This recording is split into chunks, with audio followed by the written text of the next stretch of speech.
తెలంగాణలో రైతులు ఎప్పుడెప్పుడా అని ఎదురుచూస్తున్న రైతు భరోసా పథకం ప్రభుత్వం ఫైనల్ చేసింది. రైతు భరోసా పథకంపై ముఖ్యమంత్రి రేవంత్ రెడ్డి కీలక ప్రకటన చేశారు. శనివారం సచివాలయంలో మంత్రిమండలి సమావేశం నిర్వహించారు. సమావేశంలో రైతు భరోసా పథకంపై కీలక చర్చ నిర్వహించారు.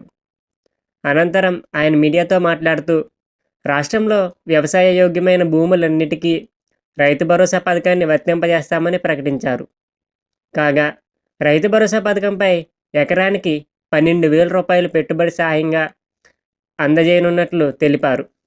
గత ప్రభుత్వం ఎకరానికి 10,000 రూపాయలు పెట్టుబడి సహాయం అందజేయగా తాము మరో 2,000 పెంచి 12,000 రూపాయలను ఇస్తామని చెప్పారు. వాస్తవానికి ఎకరానికి 15,000 రూపాయలు ఇస్తామని చెప్పినప్పటికీ ప్రభుత్వ ఆదాయ వనరులు, రాష్ట్ర ఆర్థిక పరిస్థితులు దృష్టిలో ఉంచుకుని ఈ నిర్ణయం తీసుకున్నట్లు రేవంత్ రెడ్డి చెప్పారు. వ్యవసాయ యోగ్యం కాని భూములు, మైనింగ్, రియల్ ఎస్టేట్ భూములకు రైతు భరోసా ఉండదని స్పష్టం చేశారు. రహదారులు, గుట్టలు, రియల్ ఎస్టేట్ పరిశ్రమలకు తీసుకున్న భూములకు రైతు భరోసా వర్తింపజేయదని పేర్కొన్నారు.